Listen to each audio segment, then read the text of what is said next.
Hello everyone and welcome to my channel, and today I'll be reading an Arlecchino book Listener by me. So let's get into it. You kept your hands folded tightly in your lap, trying not to fidget. You were working with the Fatui. You have been, for a while. Call it circumstance, fate, or misfortune that brought you there. But regardless, it was getting better for you as the time passed by. And right now, you were being personally evaluated by the knave to see if you could work by her side. That is something that made you nervous. Anybody would be nervous to encounter the knave. And just as you were thinking about it, you are called into her office.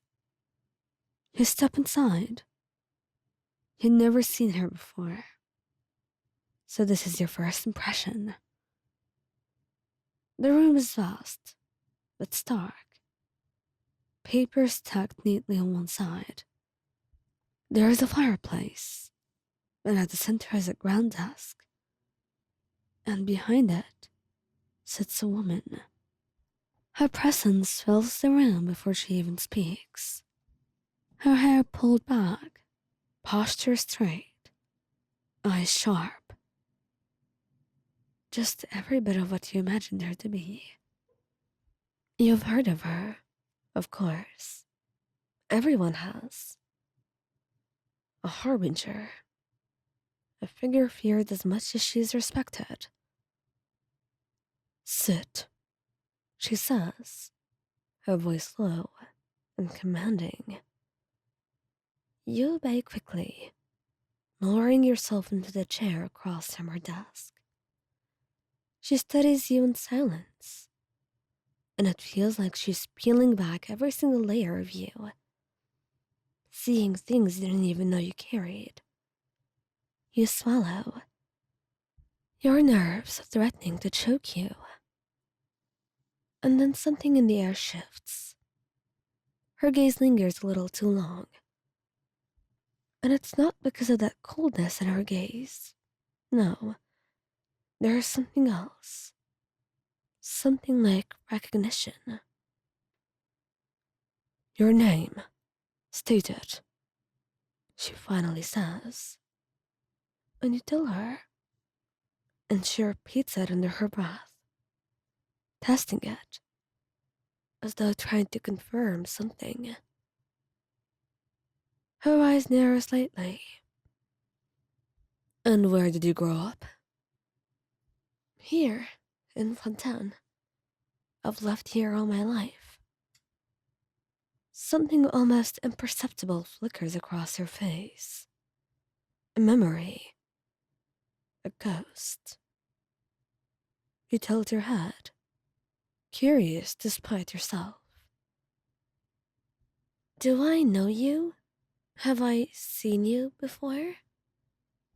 She's quiet for a bit, before leaning back in her chair, her hand beneath her chin,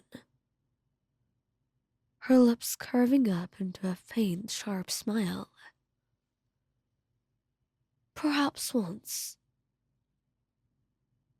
Your brows furrow, and you search her face, her voice. She is unique. It would be hard to misplace a face like that. And then, like sunlight breaking through clouds, it all comes back to you at once. The girl at the canal, the toy boat, the solemn gaze that softened when you let her play. Paraware, you whisper before you can stop yourself. Her composure cracks, just a fraction, but it's there. Her breath catches, her eyes widening. You remember. You nod slowly, your heart racing. Of course I do. You kept my boat. I didn't see you again. For the first time, the knave looks unsettled. She doesn't answer immediately, but the way her eyes shift tells you enough. That's true. I did. She admits at last, her voice quieter than before. The room feels smaller now, and it makes you think. Between now and then, there really wasn't that much time. It feels so close, like it was just yesterday. You're now the knave. I don't believe this. There is a long silence. Then slowly, she rises from her chair. Every step she takes toward you is deliberate, heavy with the weight of who she has become. When she stops in front of you, she tilts her head down, studying you again, not as a mere support net, but as a child who once played with her. You shouldn't be here. But I'm not unhappy to see you. You smile softly. Well, you know, things happen. They change. You've changed, and so have I. I guess. The world brought me here. So many things happened. So many things went wrong, and I think I'm right where I belong. I don't know anything else now but to live like this. We're not really that different, are we? She sighed softly, shaking her head. We are. You just don't know it yet. But even then, you are welcome to join. However, I can see it in your eyes.